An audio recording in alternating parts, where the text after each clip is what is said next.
Second story of the day, I want to talk about Ellen DeGeneres. She had Kevin Hart on. I got to check the whole clip out, but much love to Ellen, and I'm glad that she stood up for Kevin Hart, saying that he deserves another second chance. Ellen is one of the biggest superstars in the world in any category, and she's also one of the biggest LGBT superstars, one of the original who came out as lesbian. I want to start off with positive notes. I loved Ellen when I was younger. When I went to Disney World, my favorite ride was the Ellen DeGeneres dinosaur ride. I don't know why. That's a weird ride to like as a kid, but I always loved the ride, and I always loved Ellen. I was a big Ellen fan in many ways. I just thought she was great.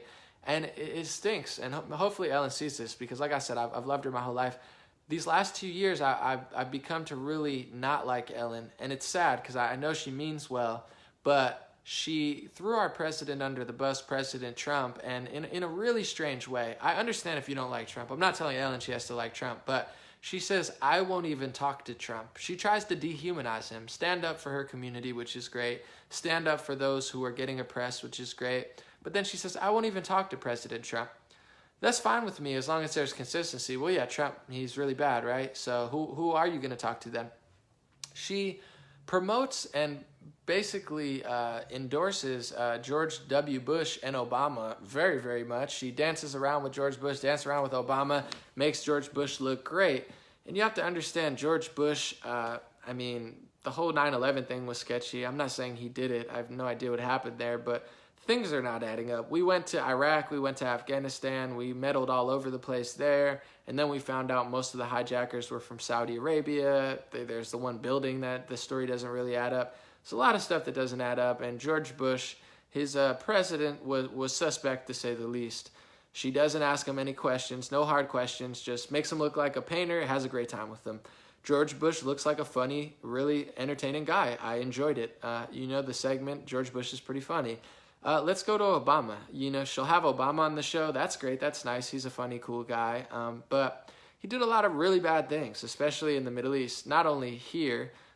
We'll start with Libya. He funded rebels in Libya to kill the leader of Libya and let religious extremists take over that region. And there's now open-air slave markets. There's organ harvesting. There's African people suffering at the helm of extremist people who are selling them into slavery for reports of a couple $100. So slavery isn't just a thing of the past that Americans ended hundreds of years ago. Slavery is something that happens in 2018 thanks to Hillary Clinton and Barack Obama's foreign policy in Libya, and Ellen doesn't seem to care. So Trump's mean words that probably don't even exist, half the things she thinks Trump said, probably never said, but someone who let open-air slave markets exist, totally okay. The whole refugee crisis that is destabilizing Europe, that helped destabilize Syria and let extremist terrorists take over certain regions like Damascus. In Iraq, they took over certain regions. Really, really bad stuff due to horrible foreign policy of funding two sides of a war and then wondering why an extremist terrorist organization took over. Well, that's what happens when you say you're fighting ISIS. ISIS is fighting Assad, and you say you're fighting Assad. How can you fight both at the same time? And then if you beat both at the same time, what are you going to do in Syria? Now you killed the terrorists and you killed the leader of Syria. Who's going to run Syria? Are you going to run Syria? It's never worked. Regime change wars don't work. And there's conservatives even who lobby for them. It's not hard to see with common sense why they don't work, because you can't kill the leader and kill terrorists and leave a power vacuum. Another terrorist organization, Al-Nusra, Al-Qaeda, ISIS, they're probably going to be the strongest force on the ground. And if it's the U.S. military, what is the U.S. military going to do? Build schools, create a whole new regime in Syria, an Islamic Christian regime? Like, it's not going to work out that easy. I'm sorry, it's just not. That's what Obama did. Not only did he tank a lot of American families, he put in an unconstitutional individual mandate, which cost hundreds of thousands upon millions upon tens of millions of dollars, forcing people into a contract and saying you have to buy health insurance or you have to buy health insurance. Prices went up. It's an absolute travesty to the country. I can't stand what he did with healthcare. I'm sure it helped some people. Point being, I could go on and on and on. I don't want to lose the people who don't agree with me, but Obama has a lot of very suspect things that he did, and that's just some of them. So you talk to George W. Bush, you talk to Barack Obama, two of the most suspect warmongering presidents we've had in the modern era, although I'm sure it's debatable when you go back in time, but you won't have a conversation with President Trump. So George Bush is a little boy who paints. Barack Obama is your best friend next door, but Donald Trump is Godzilla. I can't even talk to him. He's so terrible. But then she stands up for Kevin Hart, anti-political correctness. So all I'm saying is a little consistency. I'm glad she's doing that. I'm anti-political correctness. Making gay jokes is okay. Having an opinion about the LGBT community is okay. Everybody doesn't 100% have to agree with it. It doesn't bother me in many ways, but to be honest, if you want me to be frank, and I know I have a lot of LGBT supporters, there are things that are starting to bother me now. They never did, because this is what happens when you push too far. You give people a reason to not like you. And I'm not saying that all people, I never group everyone in, but it's like if you're just the LGBT community that just has fun and parties and does good work and runs companies and just fits into society and just, chooses to have sex with whoever they want, everyone will love you. No one will really care.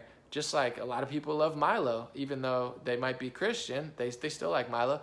Point being, when you become the LGBT community that starts hating on the president, that you won't even have a conversation with him, you start being double hypocrisy all over the place and double standards everywhere, you start closing out people's free speech, you start using your status, sexual status, to mask communism and socialism. Now you're making the LGBT community more unpopular, rightfully so. It's not because people hate gay people now, it's just because now you're not the coolest community. The LGBT community the last couple of years has not been that cool. I'm sorry. I'm not saying it's because it's not cool to do that, but it's like Pride Month. Let's celebrate the fact that we're doing this for a month. That's cool. But then you go to these things and they're just like soft Democratic Party, socialist, communist marches, hiding their politics and their ideology of like anti-First and Second Amendment, which is the opposite. I mean, gay LGBT community should be pro-First Amendment. Say and do whatever you want. Not, now we have the power, we're going to start to use it against you. It's not a good play. So overall, Ellen, I've always supported the LGBT community. I've always supported Ellen. I'm glad she's doing what she's doing with Kevin Hart. I think it's very nice, but a little consistency would be nice, and stop demonizing half the country. Stop writing everybody off, because maybe not, maybe these people are closed off, but like I meet so many people all the time. Like I meet liberals every single day that are just really good people that just think differently than me. Maybe they're ill-informed. Maybe they have opinions that they just operate in a different universe. I know that the millions of liberal people are really good people. I would never just write everybody off and not have dialogue with one of their leaders. I'd want to open dialogue, but she writes everyone off as bad. We're the greatest, and I won't even talk to your leader. It's not a nice strategy, and it's not bringing the country together. It's like pseudo social justice. It's pseudo, I'm uniting everybody by really dividing everybody, but I'm the uniter. You're not going to be able to unite the country by taking away our first two amendments, taking away the Fourth Amendment with your political agenda, and then acting like you're nice while hiding your community behind like a horrible war overseas. It's a really bad place. So Ellen, if you see this, I love you. I still think the dinosaur ride is one of the most underrated rides in Disney World history. My whole family's a fan of yours, and so is half the world.